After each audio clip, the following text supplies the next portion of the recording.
What you are about to see is astounding evidence, and it is in the congressional record, that Barack Obama may have been purposely placed in the White House as an unconstitutional president. It now appears that this placement was done to effectually end American supremacy in the world and perhaps usher in a new era of global Marxism.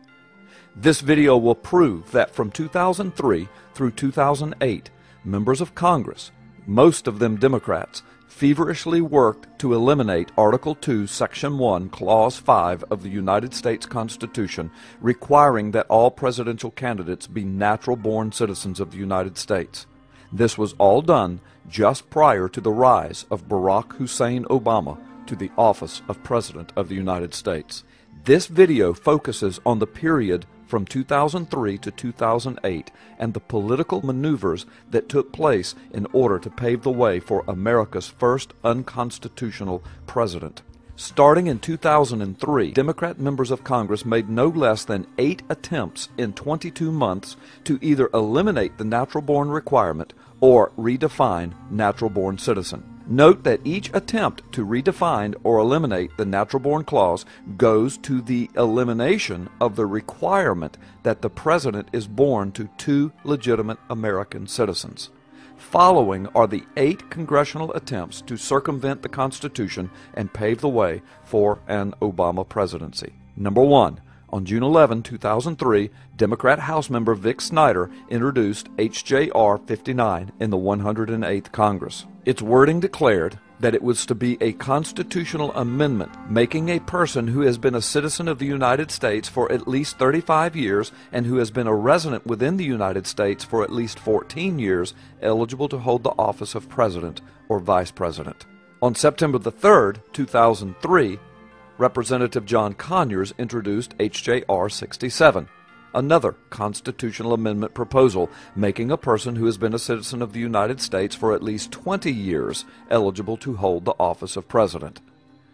On February the 25th, 2004, Republican Senator Don Nichols attempted to counter the growing Democrat onslaught aimed at removing the natural-born citizen requirement for president in Senate Bill 2128.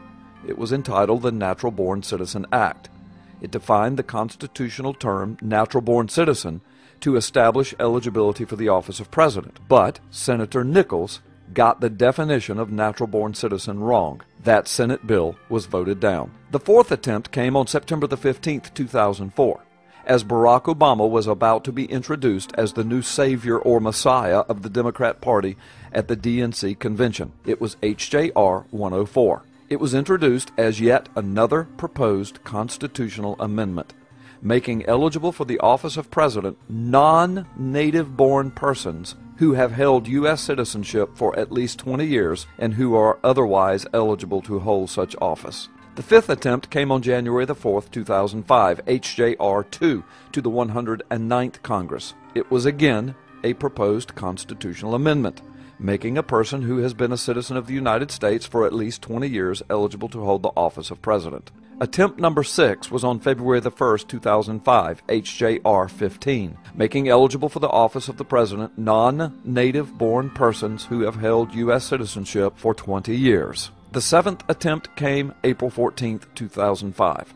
Representative Vic Snyder tried yet again with H.J.R. 42, making a person who has been a citizen of the United States for at least 35 years and a resident of the United States for 14 years eligible to hold the office of president. Attempt number 8. All of the preceding efforts failed in committee. The 2008 presidential election was now looming with an unconstitutional candidate leading the DNC ticket. Democrat Senator Claire McCaskill tried to attach an alteration to a military bill in Senate Bill 2678 on February 28, 2008. It was entitled Children of Military Families Natural-Born Citizen Act, declaring that the term natural-born citizen in Article 2, Section 1, Clause 5 of the Constitution would include any person born to any U.S. citizen while serving in the active or reserve components of the U.S. Armed Forces. DNC presidential candidate Senator Clinton and DNC presidential candidate Senator Obama were co-sponsors of this bill.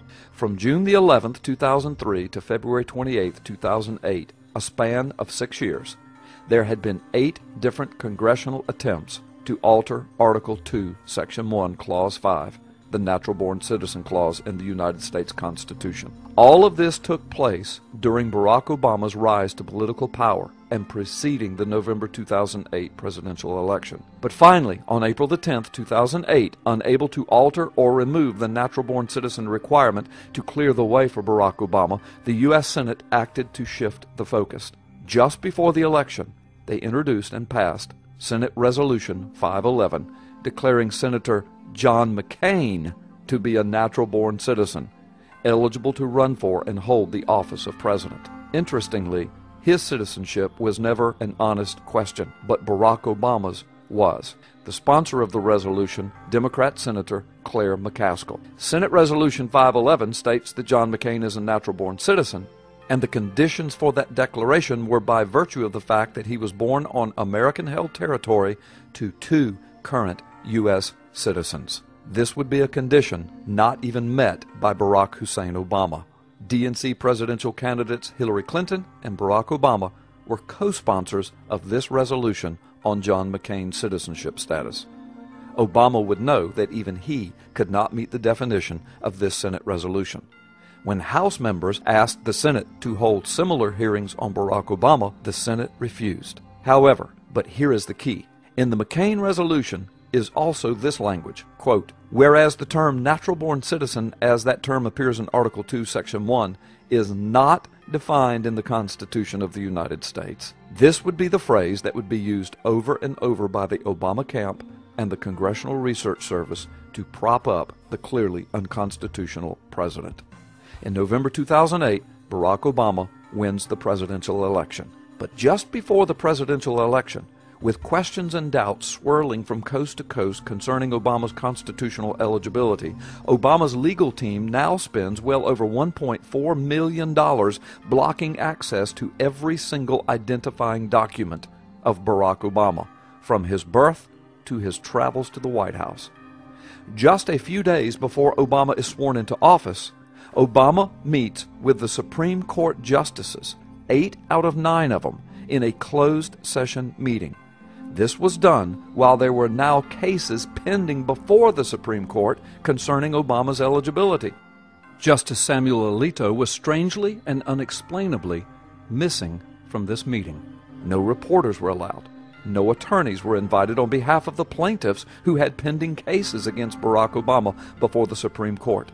Many legal experts consider this move to be highly unethical and perhaps illegal on the part of the Supreme Court. And as a result, to date, neither the Supreme Court nor any other federal court, or any court for that matter, has heard a single case on merit concerning Obama's citizenship challenge.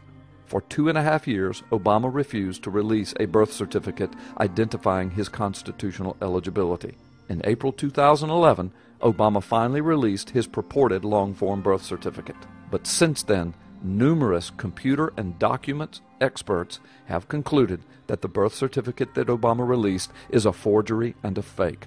To date, not a single expert has come forward proclaiming the document to be legitimate. General Paul Vallely has recently proclaimed publicly that the birth certificate is a fraudulent document and Obama should be impeached. These are the facts. Now it's time for we the people to act.